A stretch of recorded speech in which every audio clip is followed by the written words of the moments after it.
அனைவருக்கும் வணக்கம்.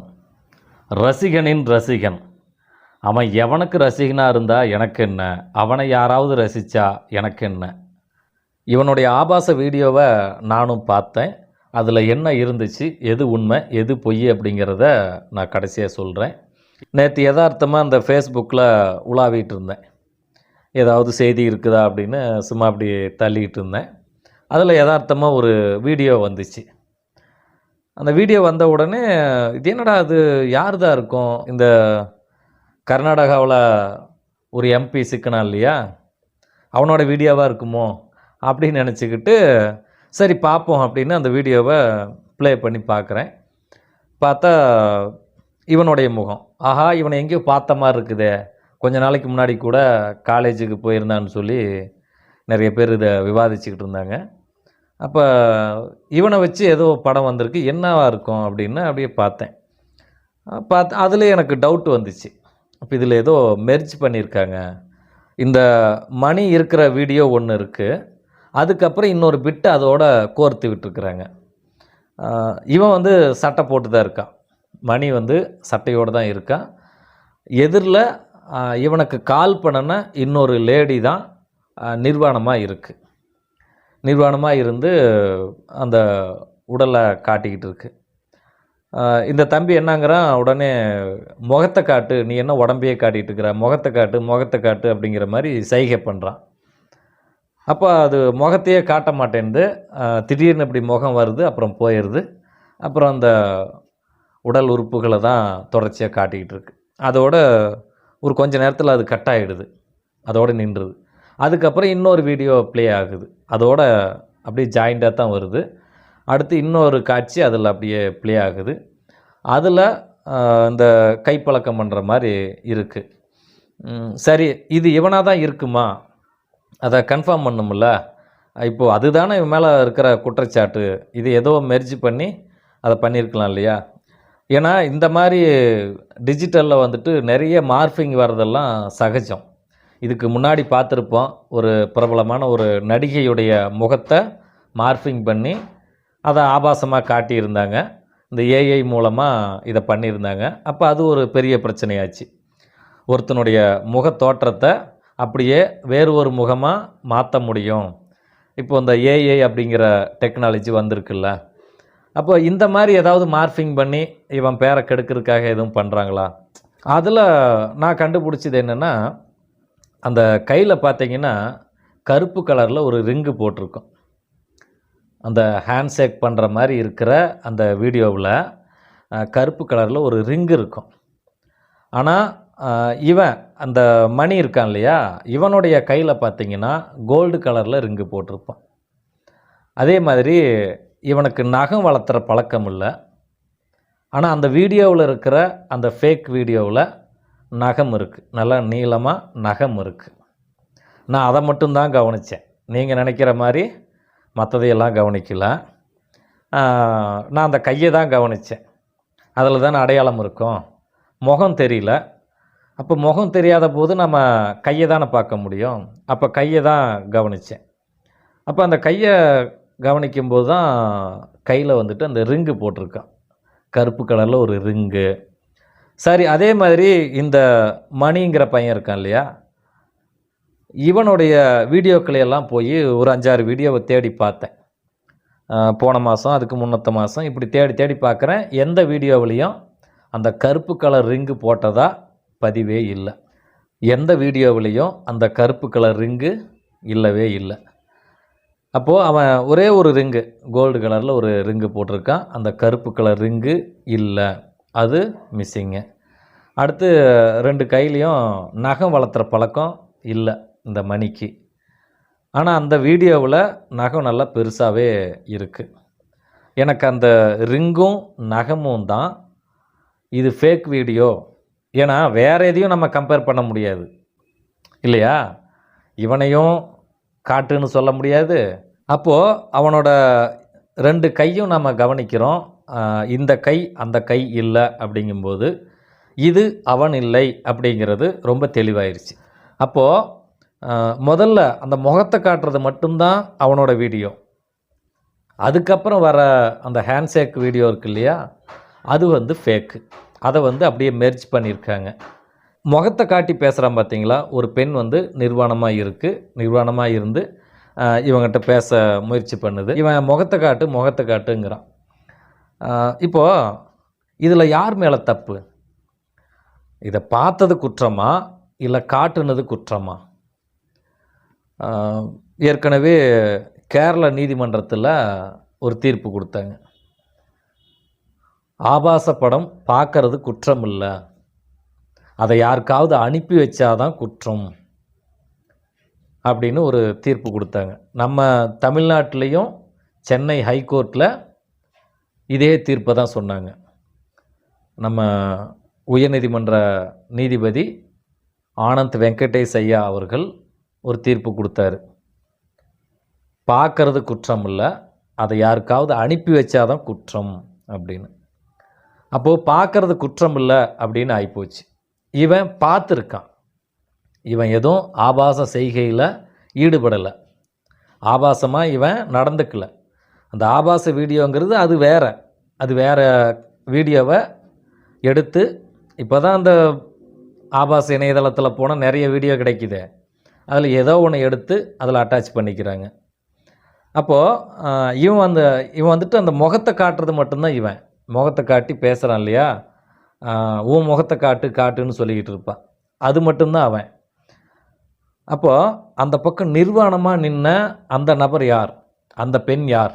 அந்த பெண் தான் குற்றவாளி. பார்த்தவன் எப்படி குற்றவாளி ஆவான்? இவன் ஏதாவது செவுரேறி குதித்து அப்படி வலுக்கட்டாயமாக போய் எதையாவது தூக்கி பார்த்தா தான் தப்பு, யாரையாவது சீண்டுனா தான் தப்பு. இவனோட ஃபோனுக்கு ஒரு வீடியோ கால் வருது, அதை அட்டன் பண்ணுறான், அப்போது அது நிர்வாணமாக இருக்குது. இப்போது நீங்களும் என் வீடியோவை பார்த்துட்ருக்குறீங்க, இந்த நேரத்தில் திடீர்னு என் சட்டையை கழட்டுறேன். இப்போ பார்த்துட்ருக்கிற உங்கள் மேலே தப்பா இல்லை என் மேலே தப்பா? என்னடா திடீர்னு சட்டையை கழட்டிட்ட அப்படின்னு என்ன தானே திட்டுவீங்க. அப்போ என் மேலே தானே தப்பு, பார்த்துட்ருக்கிற உங்கள் மேலே தப்பு இல்லை. அதே மாதிரி தான் அந்த வீடியோ காலும் திடீர்னு யதார்த்தமாக வருது.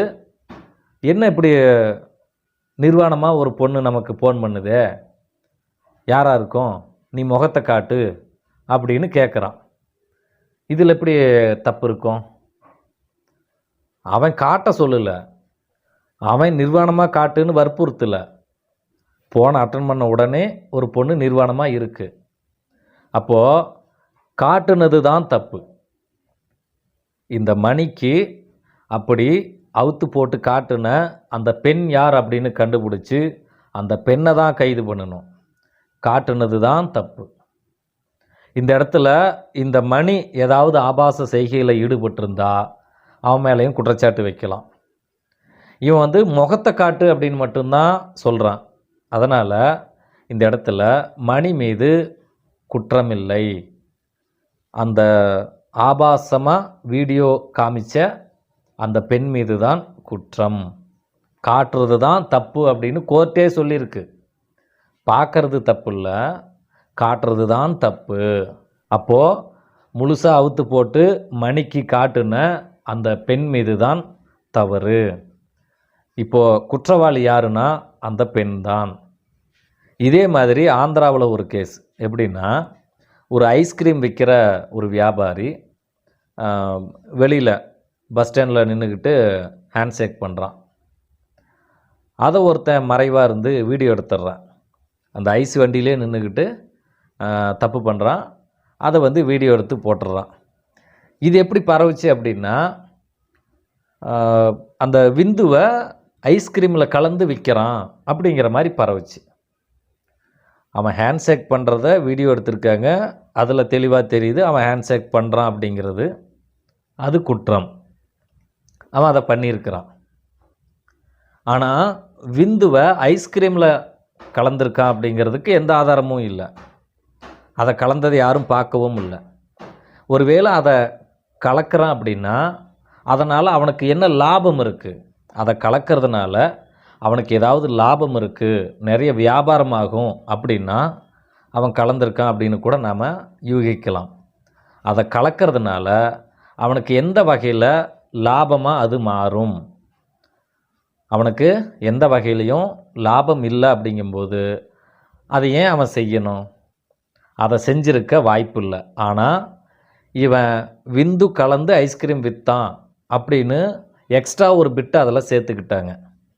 அவன் ஹேண்ட்ஷேக் பண்ணினது தப்பு, கைப்பழக்கம் பண்ணது தப்பு, அதை பண்ணியிருக்கிறான், அது குற்றம்தான். ஆனால் எக்ஸ்ட்ரா ஒரு குற்றத்தை அதில் ஆட் பண்ணிக்கிட்டாங்க, சேர்த்துக்கிறது. இன்னொன்று, அவன் ஏன் அந்த மாதிரி நடந்துக்கிட்டான் அப்படின்னா, அந்த பக்கம் ஒரு ஆட்டோ நிற்கும். அந்த ஆட்டோவில் அழகான பெண்கள் உட்காந்துருக்காங்க. அந்த பெண்ணை பார்த்துட்டு இவன் அந்த மாதிரி உணர்ச்சியை அடக்க முடியாமல் அந்த உணர்ச்சி வெள்ளம் பொங்கி எழுது. அதில் அந்த மாதிரி தப்பாக நடந்துக்கிறான். ஏன்னா அவனுக்கு வீடெல்லாம் ரொம்ப பக்கத்தில் இருக்காது, ரொம்ப தூரத்தில் இருந்து வந்திருப்பான். ஐஸ் விற்கிறதுக்காக ரொம்ப தூரத்துலேருந்து வந்திருப்பான். இவனுக்கு மூடு வந்துருச்சுன்னா உடனே வீட்டில் போய் எல்லாம் அதை பண்ண முடியாதுல்ல, அதனால் ரொம்ப அவசரப்பட்டுட்டான். அவன் பண்ணினது ரைட்டுன்னு சொல்லலை, தப்பு. ஆனால் எது தப்போ அதை மட்டும் சொல்லணும்ல. எக்ஸ்ட்ரா ஒரு பிட்டை நம்ம சேர்த்துக்கக்கூடாது அப்படிங்கிறது தான் நான் இதை குறிப்பிடுறேன். அப்போது அவன் அந்த ஐஸ்கிரீமில் இதை கலந்தான் அப்படிங்கிறதுக்கு எந்த ஆதாரமும் இல்லை, கலக்க வேண்டிய அவசியமும் இல்லை. அப்படி கலக்கிறதுனால அவனுக்கு எந்த வகையிலையும் லாபம் இல்லை. அவனுடைய வியாபாரம் கெட்டு போகுமே தவிர லாபம் இல்லை. ஆனால் அந்த இடத்துல அந்த பெண்களை ரசிக்கிறான். அந்த நேரத்தில் இவனுக்கு உணர்ச்சி பொங்கி எழுது, அதை அங்கேயே தீர்த்துக்கணும்னு நினைக்கிறான். அந்த இடத்துல தப்பு பண்ணுறான். அதே மாதிரி இப்போ இந்த மணியோட வீடியோ பாதி உண்மை இருக்குது, பாதி பொய் இருக்குது. அப்போது அந்த பாதி உண்மை இருக்கு இல்லையா, அந்த பாதி உண்மையில் யார் மேலே குற்றம், யார் அதில் தப்பு பண்ணியிருக்காங்க அப்படின்னா அந்த பெண் மீது தான் குற்றம். காட்டுறது தான் தப்பு, பார்க்கறது தப்பு இல்லைங்கிறது உயர்நீதிமன்றமே கொடுத்த ஆர்டர்.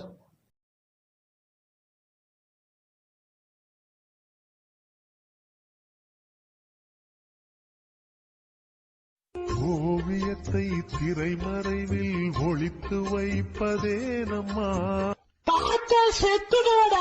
இவனை பற்றி பேசவே கூடாது அப்படின்னு இருந்தேன், ஆனாலும் நம்மளையே பேச வச்சுட்டாங்க.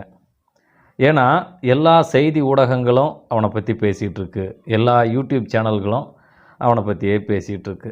இவன் யார் என்னன்னே நமக்கு தெரியாது. இவனை முன்ன பின்ன அறிமுகமே இல்லை. திடீர்னு ஒரு மாதம் இருக்குன்னு நினைக்கிறேன், ஒரு மாதத்துக்கு முன்னாடி ஃபேஸ்புக்கில் எல்லாரும் இவனுடைய புகைப்படத்தை போட்டு விவாதிக்கிறாங்க. யார் இவன், இவனையெல்லாம் சீஃப் கெஸ்ட்டாக கொண்டு போய் காலேஜில், உமன்ஸ் காலேஜில் உட்கார வச்சு இவனோட சேர்ந்து பிள்ளைகள்லாம் ஃபோட்டோ எடுத்துக்கிறாங்க. யார் இவன், இவன் என்ன அவ்வளோ பெரிய செலிப்ரிட்டியா, இவன் என்னத்தை சாதிச்சிட்டான் அப்படின்னு ஃபேஸ்புக்கிலலாம் பேசிக்கிட்டு இருந்தாங்க. அப்புறம் வாட்ஸ்அப்பில் நிறைய பேர் இதை பற்றி விவாதிச்சுக்கிட்டு இருந்தாங்க. யாராக இருப்பான் அப்படின்னு போய் தேடி பார்த்தா ஒன்றுக்கும் ஆகாதவன், 10 காசுக்கு பிரயோஜனம் இல்லாதவன். அவன் தான் அப்படி இருக்கான்னு பார்த்தா அவனை ஃபாலோ பண்ணுறாங்க பாருங்கள், 27 லட்சம் பேர் ஃபாலோ பண்ணுறாங்க. 27 லட்சம் பேரும் அவனை ஃபாலோ பண்ணுறாங்க அப்படின்னா அவங்களும் வேலை வெட்டி இல்லாதவங்க தானே. அவன் பேசுகிறதெல்லாம் ஒரு கருத்துன்னு உட்காந்து ஏன் விடிய விடிய கேட்குறாங்க. போய் பார்த்தா லட்சக்கணக்கான வியூஸ் இருக்குது. அந்த லட்சக்கணக்கான மக்களும் ஏன் போய் அவனை விரும்பி விரும்பி பார்க்குறாங்க. அப்போது அவனை மாதிரியே வெத்து வேட்டுங்க இங்கே பல லட்சம் பேர் இருக்கிறாங்க அப்படிங்கிறத நாம் புரிஞ்சுக்கலாம். வேலை வெட்டி இல்லாமல் வெட்டியாக அவனை மாதிரி டைம் பாஸ் பண்ணுறதுக்கும் இங்கே லட்சக்கணக்கான மக்கள் இருக்கிறாங்க. அந்த ஓட்டெல்லாம் அவன் வாங்கிட்டான். அவங்கெல்லாம் போடுற ஓட்டு தானே அந்த 25 லட்சம் சப்ஸ்கிரைபரு. அப்போது அவனை மட்டும் திட்டி என்னத்துக்காகுது? அவனை ஃபாலோ பண்ணுற அந்த 27 லட்சம் பேர்த்தையும் சேர்த்து தானே திட்டணும். வேலை வெட்டி இல்லாத பசங்க தானே அப்படி போய் பார்க்குறாங்க. சரி, இப்போது அந்த காலேஜ் ஃபங்க்ஷனில் இவன் கலந்துக்கிட்டதை பார்த்து நான் இவன் மேலே கோவப்படல, அந்த காலேஜ் மேலே தான் கோவப்பட்டேன். அந்த நிர்வாகம் ஏன் இப்படி பண்ணுது? வேறு ஆளே கிடைக்கலையா? படிக்கிற பிள்ளைங்க படிச்சுக்கிட்டு இருக்கிறாங்க. அந்த பிள்ளைகளுக்கு என்ன சொல்லித்தரணும், என்ன வேணும், அதை யார் கொடுப்பா? இவனால் அந்த மாணவிகளுக்கு என்ன நல்லது நடந்துடும்? இவன் என்னத்தை கொண்டு போய் கொடுக்க போகிறான்? என்ன அனுபவிக்க போகிறாங்க அந்த பிள்ளைங்க? அது ஒரு உமன்ஸ் காலேஜு. அப்போது எத்தனையோ பெண்கள், சாதனை படைத்த பெண்கள் எத்தனையோ பேர் இருக்கிறாங்க. சாதிக்க துடிக்கும் பெண்கள் எத்தனையோ பேர் இருக்கிறாங்க. எத்தனையோ மோட்டிவேஷ்னல் ஸ்பீக்கர்ஸ் நிறைய பேர் இருக்கிறாங்க.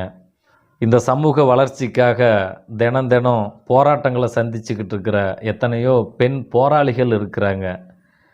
இப்படி நிறைய அடுக்கிக்கிட்டே போகலாம். உங்களுக்கு ஆளாக கிடைக்கல, எத்தனை பேர் இருக்கிறாங்க.